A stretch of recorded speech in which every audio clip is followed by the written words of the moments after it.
ನಾವು ಸದಾ ಬೇರೆಯವರಿಗೆ ಹೊಗಳುವ ಪದ ನಿಜವಾದ ದೇವರ, ಅಥವಾ ಕಣ್ಣಿಗೆ ಕಾಣದೆ ಸಹಾಯ ಮಾಡುವವರು ನಿಜವಾದ ದೇವರ? ದೇವರು ಎಂಬುವ ಅರ್ಥ ನಿನಗೆ ಗೊತ್ತಾ? ದೇಹವಿಲ್ಲದವನು, ವರ್ಣವಿಲ್ಲದವನು, ರೂಪವಿಲ್ಲದವನು ಅವನೇ ಪರಮಾತ್ಮ, ಅರ್ಥಾತ್ ದೇವರು. ನಿನಗೆ ಮನರಂಜನೆ ಕೊಟ್ಟು ನಿನ್ನಿಂದಲೇ ಕಿತ್ತುಕೊಂಡ ಹಣದಲ್ಲಿ ಬಿಡಿ ಕಾಸನ್ನು ನಿನಗೆ ದಾನ ಮಾಡಿದರೆ ಅವನು ದೇವರಾಗುವುದಿಲ್ಲ. ಹಾಗೆ ಕಣ್ಣಿಗೆ ಕಾಣುವ ದೇವರು ಎಂದು ನೀನು ನಂಬುವುದಾದರೆ ಈ 5 ಜನ ಮಾತ್ರ: ಅನ್ನ ಬೆಳೆದುಕೊಟ್ಟ ರೈತ, ಸಮಾಜವನ್ನು ನಿರ್ವಹಣೆ ಮಾಡುತ್ತಿರುವ ಪೊಲೀಸರು, ರೋಗ ಬಂದಾಗ ನಿನ್ನನ್ನು ಕಾಪಾಡುವ ವೈದ್ಯರು, ಸಮಸ್ಯೆ ಎದುರಾದಾಗ ಅದನ್ನು ನಿನ್ನಿಂದ ದೂರ ಮಾಡುವ ವಕೀಲರು, ಗಡಿಯಲ್ಲಿ ಪ್ರಾಣವನ್ನೇ ಮುಡಿಪಾಗಿಟ್ಟು ಇಡೀ ದೇಶವನ್ನು ರಕ್ಷಿಸುವ ಸೈನಿಕರು.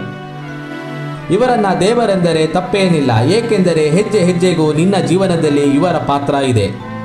ಅದನ್ನ ಬಿಟ್ಟು ಸೆಲೆಬ್ರಿಟಿಗಳಿಗೆ ದೇವರೆಂದರೆ ನಿನ್ನಂಥ ಮೂರ್ಖ ಯಾರೂ ಇಲ್ಲ, ಏಕೆಂದರೆ ನಿನ್ನ ಕುಟುಂಬಕ್ಕೆ ನೀನು ಕೂಡ ಒಬ್ಬ ದೇವರಾಗಿರುವೆ. ನಿನ್ನನ್ನು ದೇವರೆನ್ನಬೇಕಾದ ನಿನ್ನ ಹೆಂಡತಿ, ಪಕ್ಕದ ಮನೆಯವರನ್ನು ದೇವರು ಎಂದರೆ ನೀನು ಸಹಿಸಿಕೊಳ್ಳುತ್ತೀಯಾ? ಖಂಡಿತ ಇಲ್ಲ. ಹಾಗಾದರೆ ನೀನು ಕೂಡ ಒಬ್ಬ ಸ್ವಾರ್ಥಿಯೇ. ಈ ಇಡೀ ಪ್ರಪಂಚದಲ್ಲಿ ಎಲ್ಲಿ ಹೋಗಿ ನೀನು ಹುಡುಕಿದರೂ ಎಲ್ಲ ಒಂದಲ್ಲ ಒಂದು ರೀತಿಯಲ್ಲಿ ಎಲ್ಲ ಸ್ವಾರ್ಥಿಗಳೇ. ಎಲ್ಲ ಅವರವರ ಮೂಗಿನ ನೇರಕ್ಕೆ ಮಾತನಾಡುತ್ತಾರೆ ಅಷ್ಟೇ. ಅದನ್ನು ಬಿಟ್ಟು ಇನ್ನೊಬ್ಬರ ಬಗ್ಗೆ ಯೋಚನೆ ಮಾಡುವ ಮನಸ್ಸು ಅತಿ ಕಡಿಮೆಯಲ್ಲಿ ಅತಿ ಕಡಿಮೆ ಜನರಿಗೆ ಮಾತ್ರ ಇರುತ್ತದೆ. ಅದನ್ನು ಬಿಟ್ಟರೆ ಎಲ್ಲರೂ ಒಂದಲ್ಲ ಒಂದು ರೀತಿಯಲ್ಲಿ ಸ್ವಾರ್ಥಿಗಳೇ.